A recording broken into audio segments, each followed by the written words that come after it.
Eh, bueno, vamos a seguir otro poco. Tenemos dos fuentes más para terminar la unidad 3, son fuentes egipcias y estábamos, como decía hace un rato, con el tema de la ideología, ¿no? Una es una imagen que ustedes deben tener por allí, como está manuscrita con la palabra unificación, ¿no? Donde se ven esas dos figuras. En realidad es una ampliación de algo que figura en el capítulo 1, es una de las imágenes que trae Kemp en el capítulo 1 de su libro, en el capítulo que se llama Las bases intelectuales del inicio del Estado, muy interesante planteo de Kemp, ¿no? sobre el surgimiento de lo que sería sociedad estatal en Egipto. Y referido a esta cuestión que estamos planteando con estas fuentes, que tiene que ver con la ideología, eh, el tema es justamente la parte que tiene que ver con lo que es la ideología faraónica o la concepción de la realeza para el caso de Egipto. Ustedes vieron el cuento de Keops y los magos, por ejemplo. Hay un aspecto que es muy, muy importante, que tiene que ver con esa titulatura real egipcia que yo mencionaba en la grabación anterior, esto de la conciencia que tenían de la dualidad, ¿no? Algo que uno ve ya en la paleta de Narmer, recuerdan, claro, es del 3200 a.C., pero está esta idea, ¿no? De la corona del Alto Egipto, la corona del Bajo Egipto, la idea de la unión, ¿recuerdan esos animales tan extraños, esos grifos, digamos, que están con los cuellos entrelazados, uno enfrentado al otro, ¿no? Esa construcción así muy simétrica que transmite esa impresión de una armonía, pero en tensión, ¿no? Porque están tirados con unas sogas por parte de un hombre atrás de cada uno de esos animales, que es como que está conteniendo, ¿no? A cada uno de ellos para que no se abalancen uno sobre el otro, ¿no? Entonces sugiere un cierto equilibrio, pero está la amenaza del conflicto ahí, ¿no? Es interesante recordar a Balandier, ¿no? Esta idea de que el caos y el orden en realidad no se excluyen, ¿no? Y daría la impresión, ¿no?, de que en el imaginario egipcio no se niega la posibilidad del conflicto, pero sí es muy importante que exista quien lo limite, ¿no? Quien lo ordene o que lo contenga, ¿no? Como esos hombres que están detrás de esos animales con los cuellos entrelazados en la paleta de Narmer, o como esos enormes perros en la paleta de los canes, ¿no? Los que bordean la paleta, ¿no? Esa idea de la contención del desorden es algo que está muy presente. Y otra idea interesante, que también está muy presente y se ve en la titulatura y se va a ver en esta imagen, es esa idea de la dualidad de Egipto, ¿no? Como les decía, en Narmer, que se ve a Narmer o a ese personaje, digamos, al vencedor que viene del Alto Egipto, pero que después también incorpora al Bajo Egipto y se coloca el símbolo del Bajo Egipto, no es que se queda con la corona del Alto Egipto y aparecen las dos caras de la paleta con la misma corona, ¿no? Entonces, esa idea de que existe la dualidad pero se puede integrar en uno, en fin. Entonces esta imagen es muy linda, no es tan antigua como la paleta de Narmer, está explicada también allí en Kemp, y uno ve las dos figuras, ¿no? El cabeza de halcón, que es la imagen de Horus. En este caso, según va explicando Kemp también, si bien Horus tiene centros de culto en todo el mapa de Egipto, este Horus más parece responder a la zona del Delta o Bajo Egipto, con sus plantas representativas, ¿no?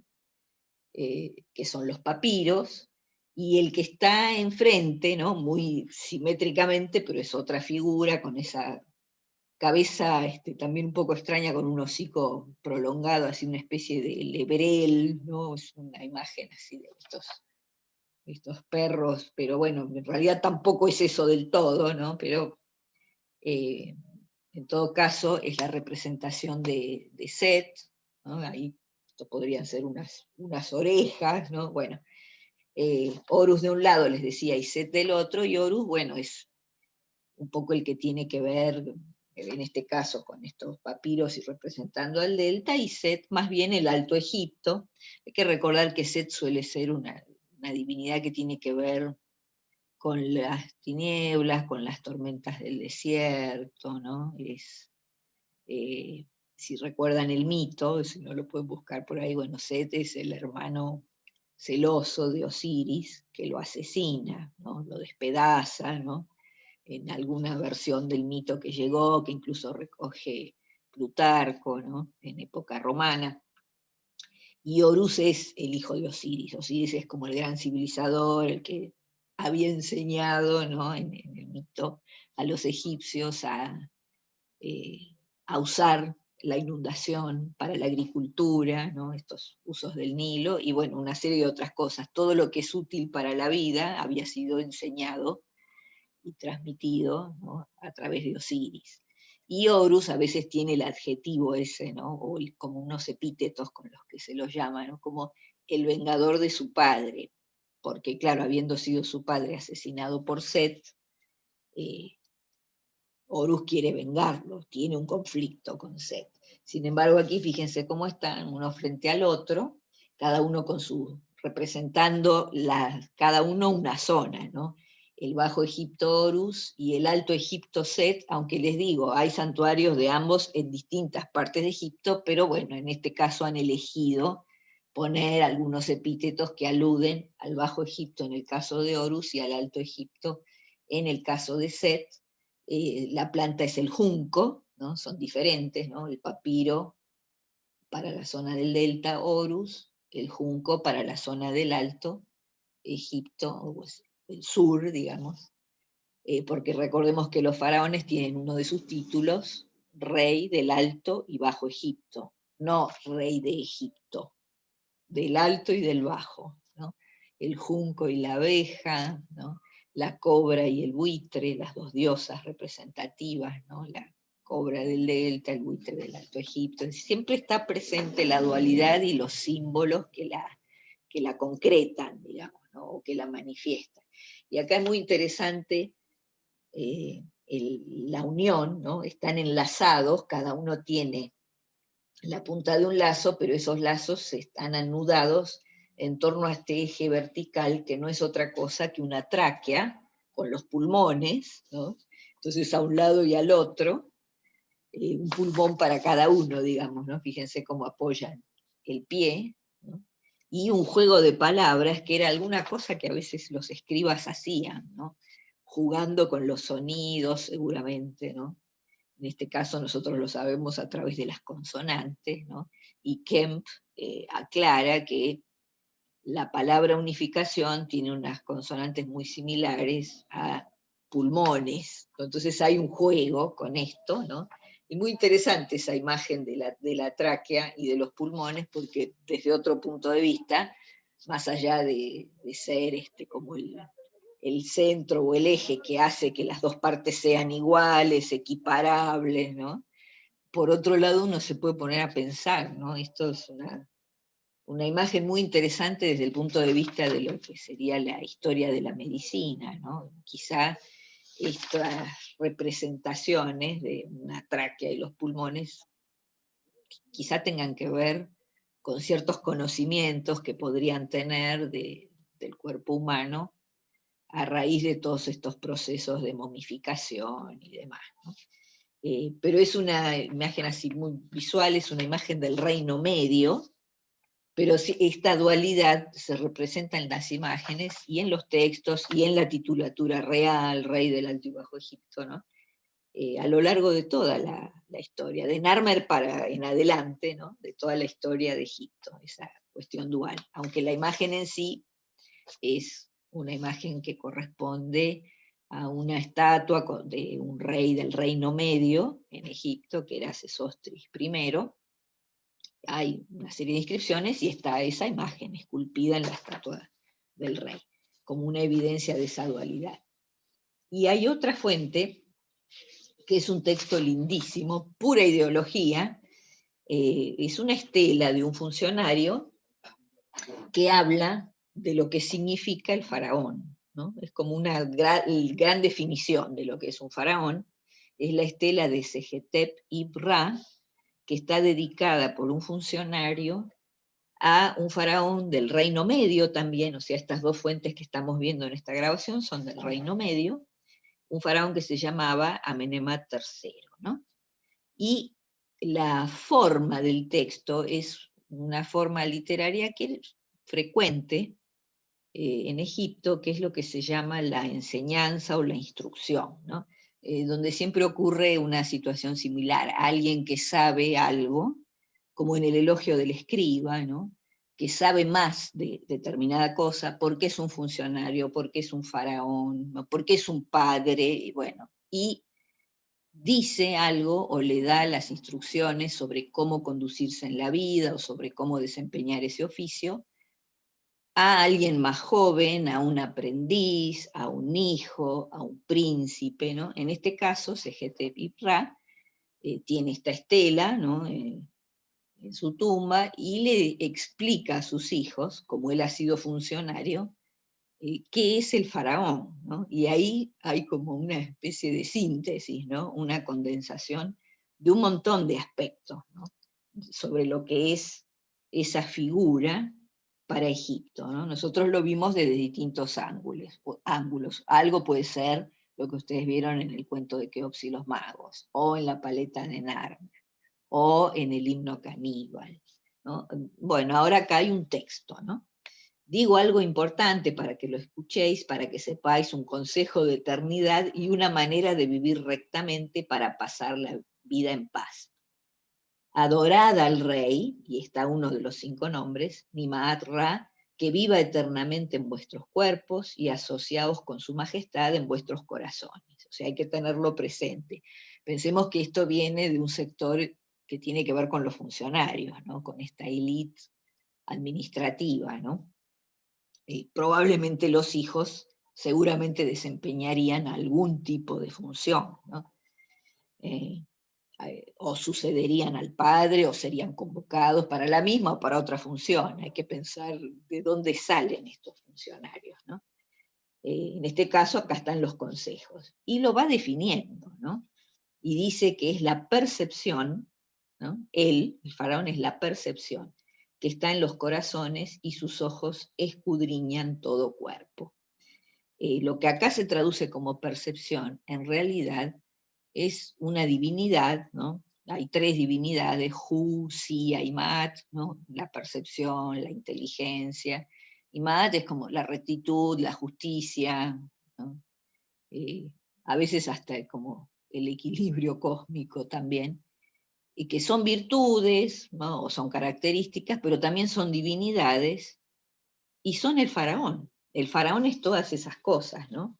Es la suma inteligencia, digamos, un atributo, que es Hu, ¿no? Esa, una inteligencia mayor a la de cualquiera, porque es una divinidad. Después está Sia, la percepción, es decir, eso que hace saber las cosas sin necesidad de explicación, ¿no?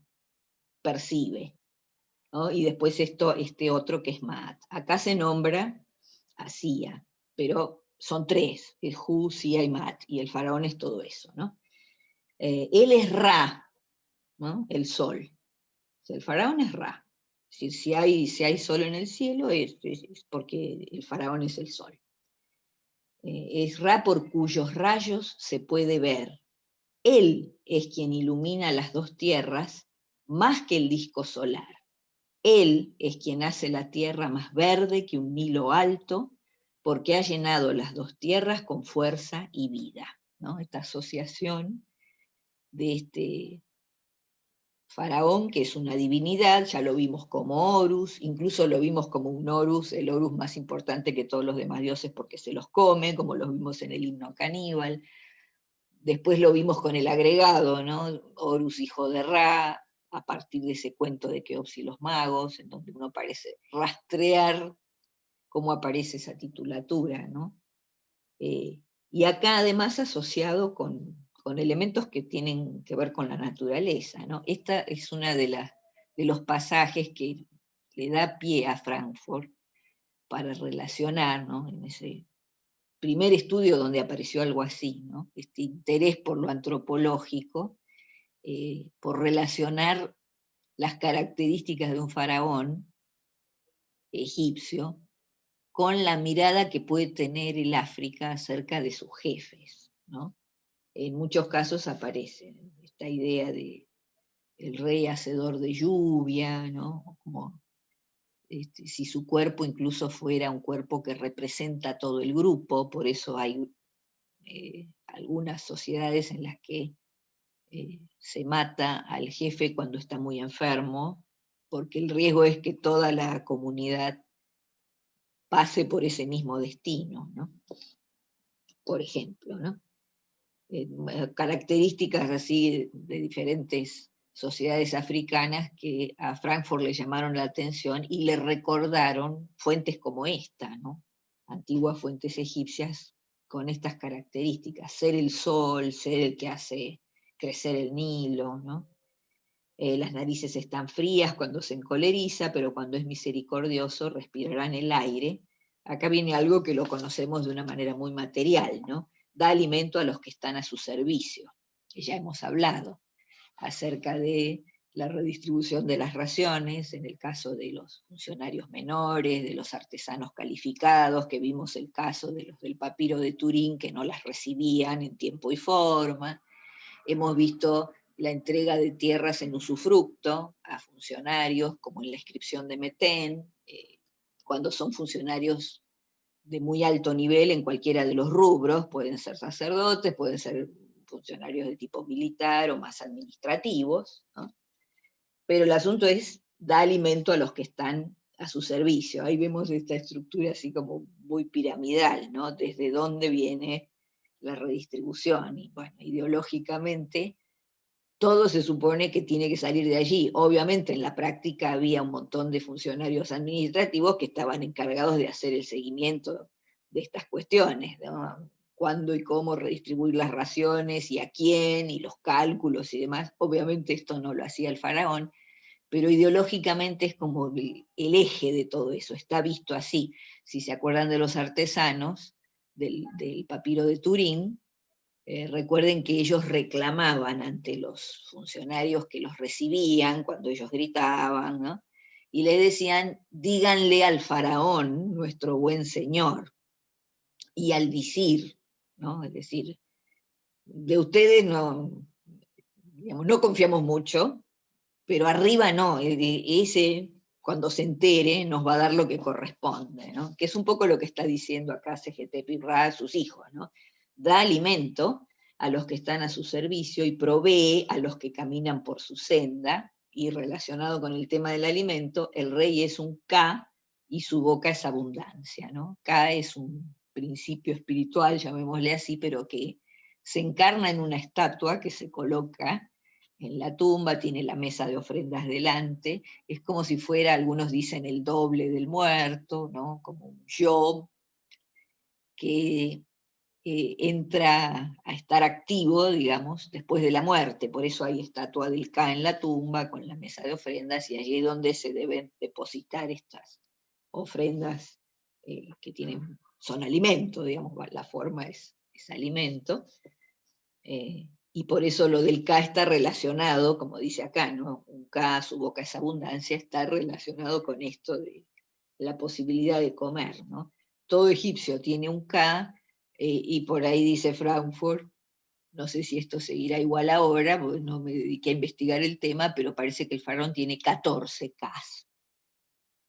Cuestiones de las creencias egipcias para estudiar.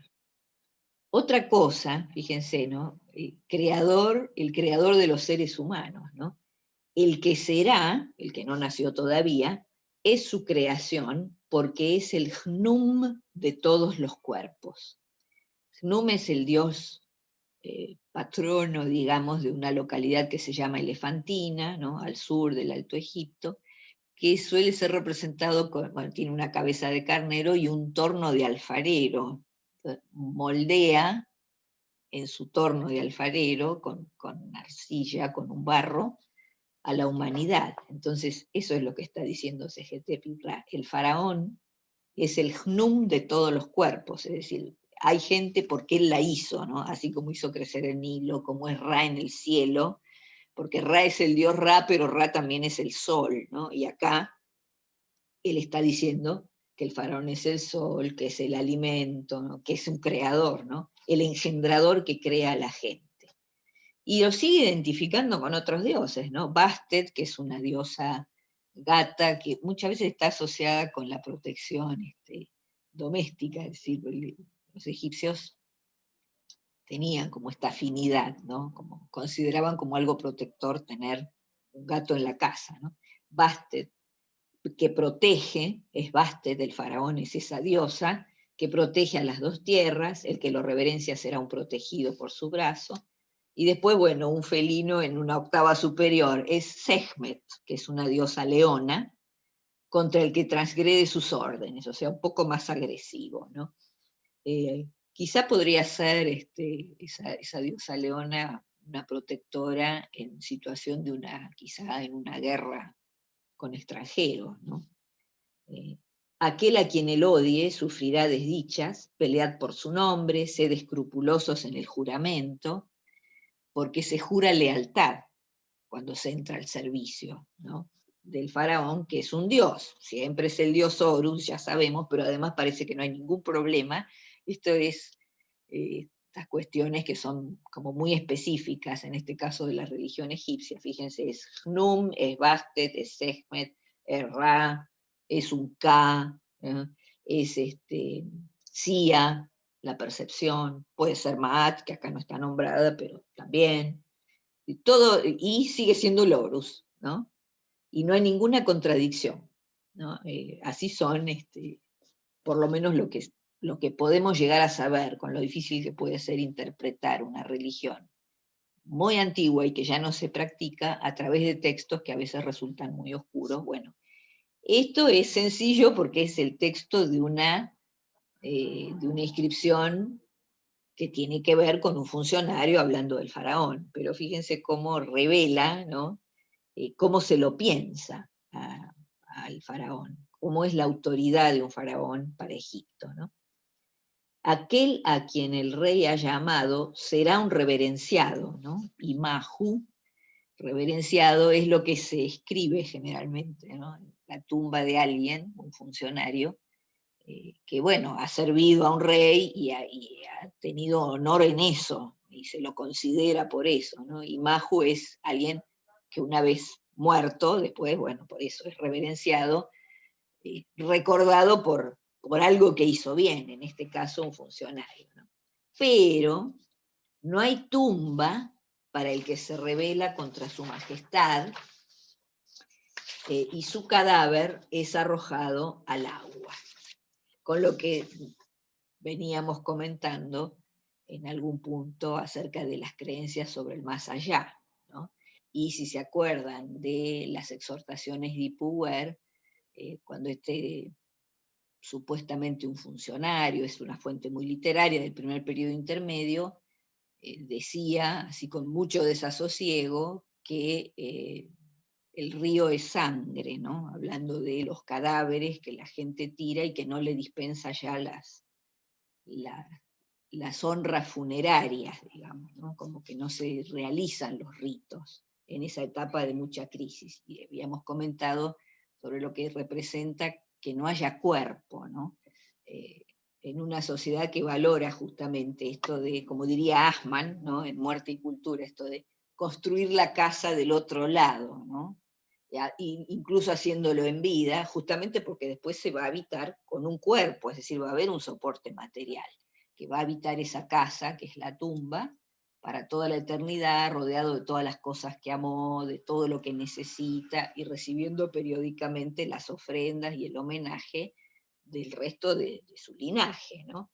Entonces, el desobedecer al faraón, que es ser desleal, ¿no? Lo que lo está diciendo un funcionario, implicaría esta posibilidad, ¿no? De no tener tumba, no hay vida del otro lado, no va a llegar, ¿no?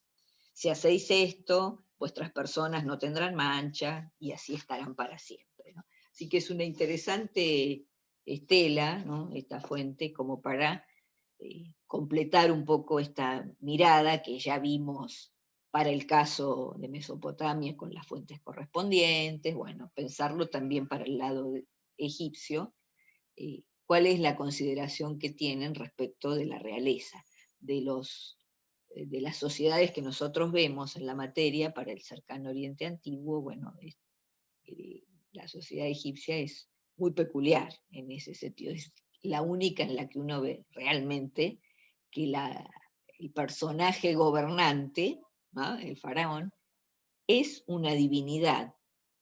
Lisa y llanamente es una divinidad, en todas las otras no, ni para los eteos, ni para ninguna de las sociedades mesopotámicas, bueno, no, no son divinidades. Hay sospechas en algunos casos si fueron divinizados después de su muerte, en fin. Pero en líneas generales, si uno tuviera que hacer como un promedio de todas estas sociedades antiguas, incluyendo Egipto, que es la africana que vemos en la materia, y es la única realmente en donde el personaje gobernante es una divinidad, con los matices que vimos a lo largo del tiempo, ¿no? Desde el reino antiguo hemos pasado por cuestiones de primer periodo intermedio, el reino medio, sabemos algunas fuentes del imperio, bueno, no tenemos para todos los periodos, pero más o menos hicimos una especie de síntesis con una variedad, pero fíjense que aún siendo de diferentes épocas, por todas partes nos salta esto de que el faraón es una divinidad. Sabemos que siempre es Horus, y además están estos otros matices según las épocas, por eso también es interesante no olvidar eh, el contexto, ¿no? A qué etapa pertenece cada una de estas fuentes. No estamos hablando de años exactos, sí de periodos, ¿no? Esos grandes periodos de la historia de Egipto, eh, en donde uno puede notar alguna diferencia, ¿no? En varios temas, y también en algunos matices sobre la forma de considerar esa realeza egipcia, ¿no? Y comparando con Mesopotamia, que lo tenemos también, bueno, hay fuentes que son más ideológicas, como ustedes vieron, la muerte de Urnamú, su descenso al mundo inferior, Inanna y el rey, bendiciones en la noche de bodas, donde se ve, digamos, bien dirigida, ¿no?, hacia la caracterización de la realeza mesopotámica, ¿no?, las fuentes, pero aparecen indicios en otros lados, ¿no? No se olviden de la estela de los buitres, por ejemplo, que tiene texto e imagen, y esas menciones al dios Ningirsu, es decir, Eanatum de Lagash, y es el Ensi de Lagash, pero no es un dios, ¿no? Es el que venció, ¿no?, a Uma, condujo su ejército, todas las características, ¿no?, de la realeza mesopotámica, pero es un hombre. Si se acuerdan también de la reforma de Urukagina o Uruinimgina, bueno, ahí también hay algunos párrafos.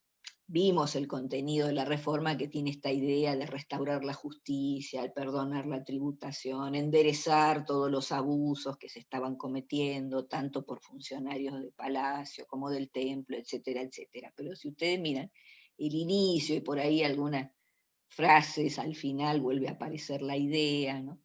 Algo tiene que ver con los dioses, pero no es un dios. Y entonces se presenta, ¿no?, como el prototipo del buen rey, porque hizo los canales, porque hizo la muralla, porque está impartiendo justicia, se ocupa de los débiles, es decir, muestra las características y así se justifica, pero siempre es un hombre, ¿no?